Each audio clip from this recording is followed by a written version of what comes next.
So, Shannon, does AD deserve most or all of the blame here? There's enough blame to go around. I thought he and LeBron, this is a very winnable game for them.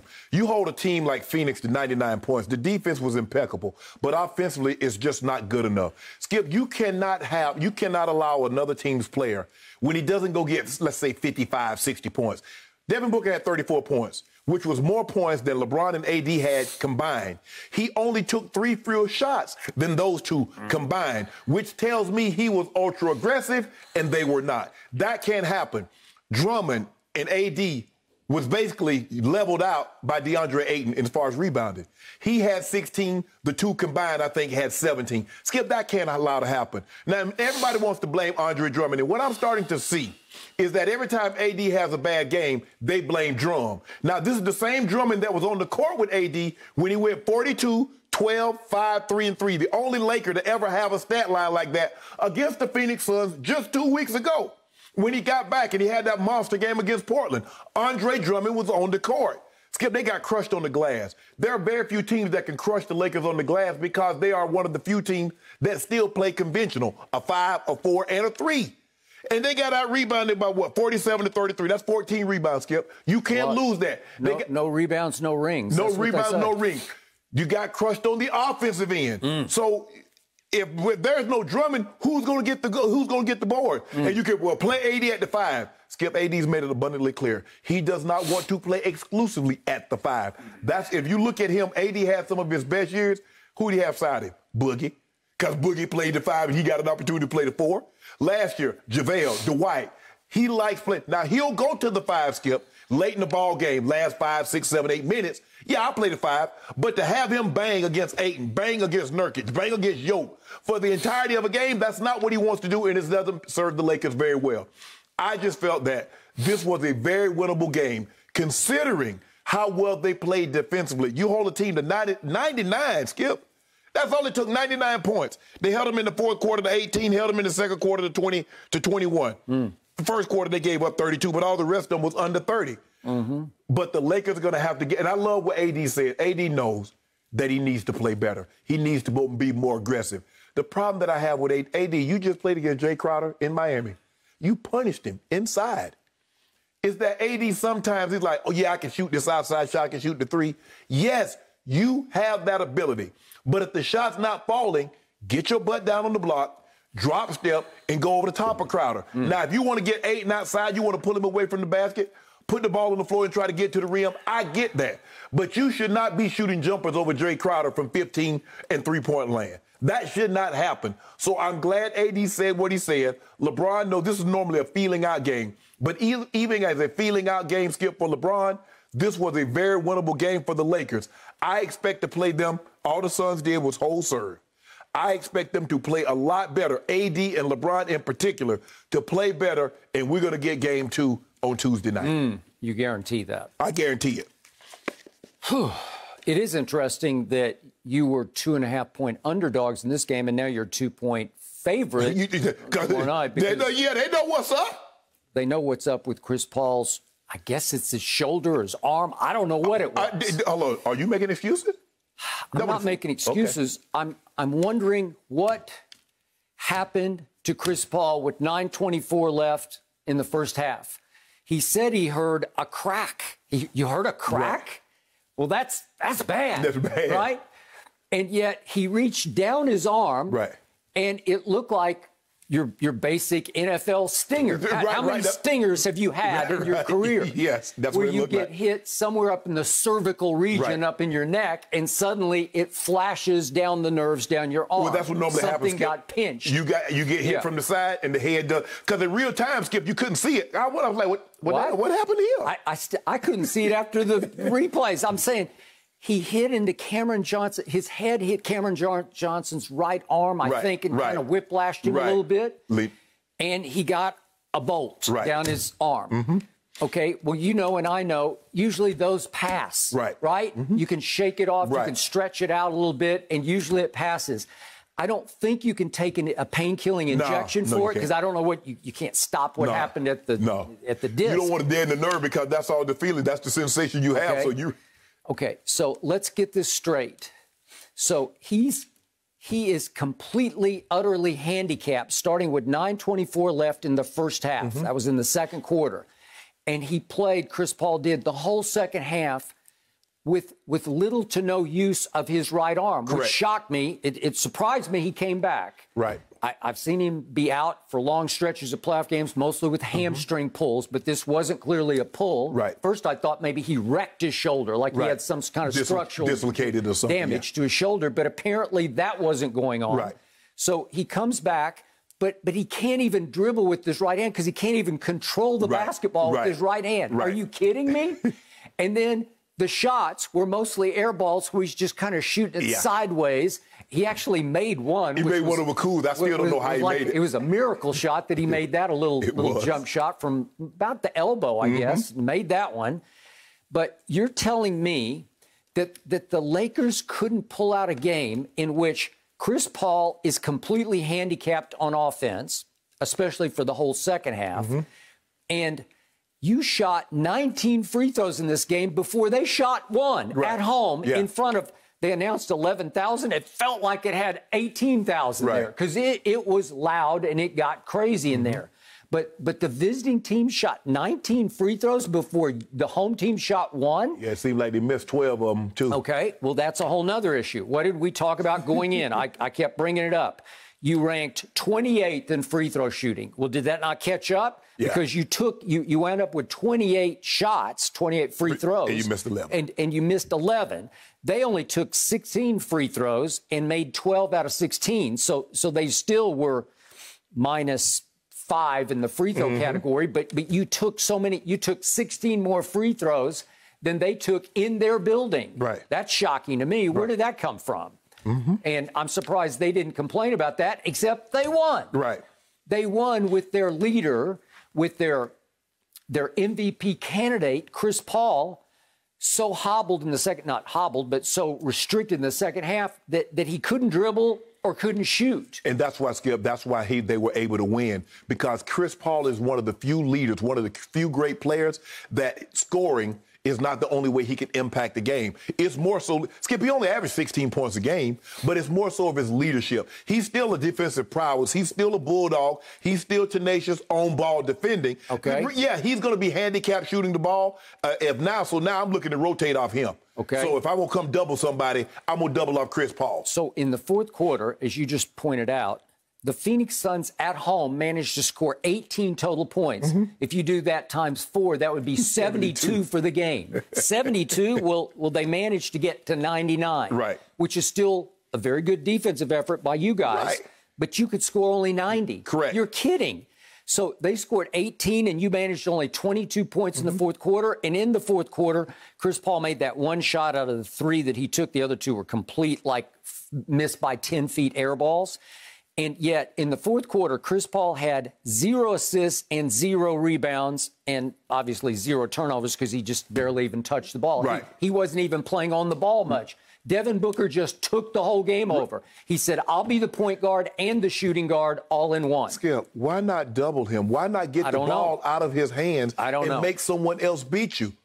That's what I didn't understand about Vogels. You still allowed him. They kept you in the pick and roll. Just jet that. Okay, if Ayton going to roll to the basket, make Bridges, make Jay Crowder, make someone else, because I know what Devin Booker can do. Yep. And even though, Skip, this is his first time on the big stage, I've seen enough of him to know that what he's capable of doing. Now I want to see if Jay Crowder can take and make those big shots. I want to see if Bridges is going to take and make those big shots. I'm going to put the ball in Cameron Johnson. Okay, if you make 6 or 9 threes, we're going to live with that. But I'm not going to let Devin Booker get going. I'm not going to let him drive the basketball. That's not going to happen. Okay, he is really, really good. And that was a coming out party of sorts for him, because we haven't seen him in a playoff game, and that was his first one. And he was playing at a level neither AD nor LeBron could play at. Right.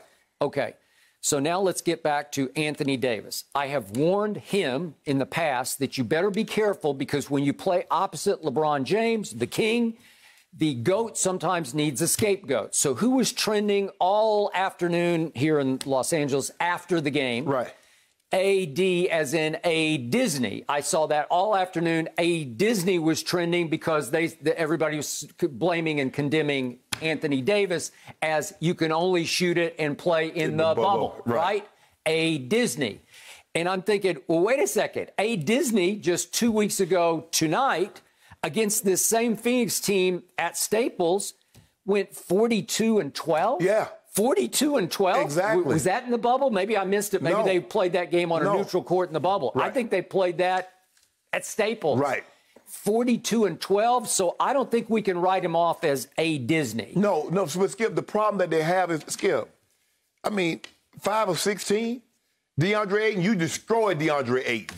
And DeAndre Ayton looks like he took that personal. Says, I'm going to get you back. And he did. He more than held his own. And Skip, the problem that they have is that, and I get, Skip, when AD is guarding a smaller guy, when he's guarding, say, Crowder, he's guarding somebody, it's going to be harder because those guys play on the perimeter. So it's not as easy for him to get rebounds if he's playing someone that's close to the basket. I get that. But where he needs to punish those guys is on the offensive end. Jay Crowder, you 3-4 inches shorter than me. Bro, you can't guard me. He can guard you if you're out there 18 feet away from the basket. He can guard you and make you take tough shots. Get down on the block, drop step, and go up strong. Okay, so this is what your man Vogues, as in Lakers coach Frank Vogel, said after the game. Phoenix brought a lot more attention to Anthony, obviously because of that game, 42-12 2 weeks ago. They did a good job limiting his touches and then bringing double teams when he did get it and making things difficult for him. They did. He was the focal point of their defense. They were going to limit touches and limit shot opportunities if he did touch the basketball. So you have to understand that he was having a hard time getting where he needed to go to start with. He also said that because LeBron got off so hot and they as a team got off to a quick start, that he drifted out of the offense. And sometimes when he drifts out, he can't drift back in. But here's the thing, though, Skip. LeBron got off to that hot start, but he stopped shooting. Thank you. Now we get to the crux of the issue. I try not to be too hard on LeBron James on this show, although I'm sure people think I'm extremely overcritical. But to me, the bulk of the blame for yesterday is on LeBron's shoulders because the focal point of Phoenix's defense was AD. Right. So in the fourth quarter, I just sat there and I said, okay, this is it. The King is going to take this game over. And I waited and I waited and I waited through the fourth quarter in which LeBron went 1 of 4 from the field. He went 0 of 3 from 3. He went 1 of 4 from the free throw line. 1 of 4? Cannot do it. Cannot. Well, that's what happens, Skip. That's why you almost got injured. If you make the free throws, Chris Paul doesn't undercut you, almost pull your arm out of socket. If you make he missed 3 in a row. You're talking about 1 for 4. He missed 3 in a row. He missed 1. He got fouled on the 3. He made the first one and didn't miss. I'm like, come on, Bron. We got to get those, bro. Okay, so could we just quickly, just to refresh people's memories, because the blind witnesses out there want to sweep these things under carpet, can we just see LeBron in the fourth quarter, please? First from the free throw line. Okay, these are his misses. Never up, never in. Got to get it up on the rim, LeBron. Then he goes completely overcompensates to the back iron. And then this is the next one. This is the Chris Paul block out, and he misses it badly long. Okay, he is simply, for superstars, the worst fourth quarter late game free throw shooter I've ever seen. It's a real Achilles heel for him because it gets worse and worse. The demons grow in his head. Right. So for me, this is why we go back and forth. You say he's the GOAT, and I say he's disqualified from being the GOAT because he can't fix his late game clutch time free throw shooting. That's just horrible. That takes the heart out of a basketball team, especially on the road when they think we've got this. It was up to him to not just to close the deal, to just slam home the deal in the fourth quarter. I kept waiting. I thought, this is his game on a silver platter because Chris is so handicapped. Skip, I honestly thought he was going to go for 20 in the first quarter. Okay, well, it looked like it. And by the way, He scored 8 in the first 4.5 minutes of the game. Yes. He made 2 threes, and he made another. And they were pure. I mean, they were from Flagstaff. They were pure. They were pure. And then I don't know what happened, because I thought for the rest of the game, very weirdly, it was like weird LeBron disengaged. Right. I don't know. I kept waiting. Attack. Go into attack mode. I was waiting for that also. But the thing I think AD is going to have to understand, Skip, and he's going to have to get better at this. And this is why Joke is going to win the MVP. Nikola Jokic is going to win the MVP. Skip, if he doesn't score, he can turn into a playmaker. Now, give Portland credit. Portland says, you score all the points you want. We're not sending double teams. Nurkic, you just got to wear this hat. Cantor, you just got to wear this hat. Because we're not coming, because we're not going to let him kick to three-point shot. He had 1 assist. AD's going to have to understand, Skip, if I can't score, let me playmate. But guys are going to have to hit shots. Skip, look, we're not a good three-point shooting team. There's no other way around that. You're 7 of 26.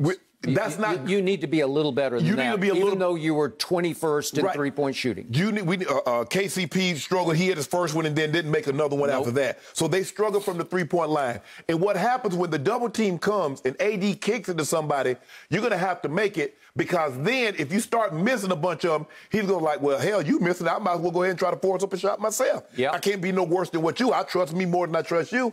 So guys are going to have to make shots to give him confidence that he can he can pass it to him and they can make plays. LeBron, again, had too many turnovers. What did he have yesterday? 5. Skip 5.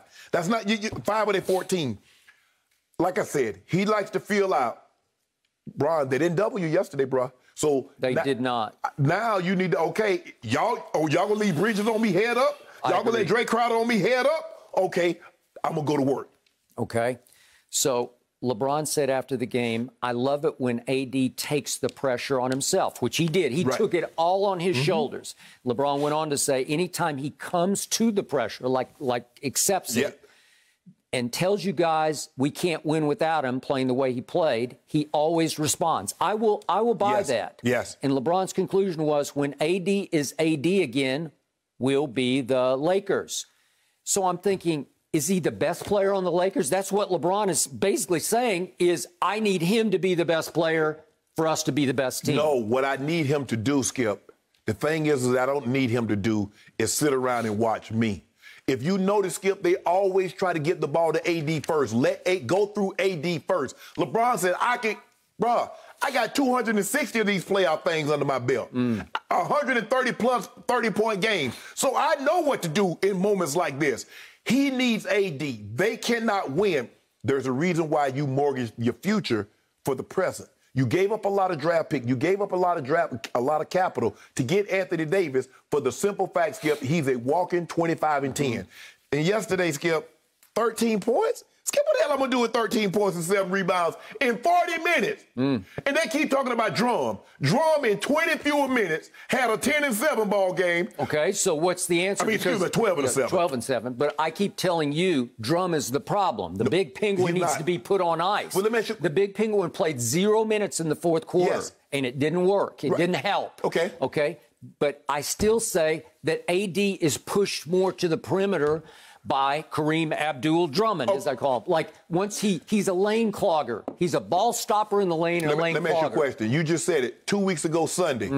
That lane clogger, AD got 42, 12, 5, 3, and 3. The first Laker to ever have a stat line like that. Was Andre Drummond on the court? He was, but yesterday, your man Anthony Davis went 1 of 3 in the paint. 1 of 3? What I got to do with hell? Drummond wasn't guarding him?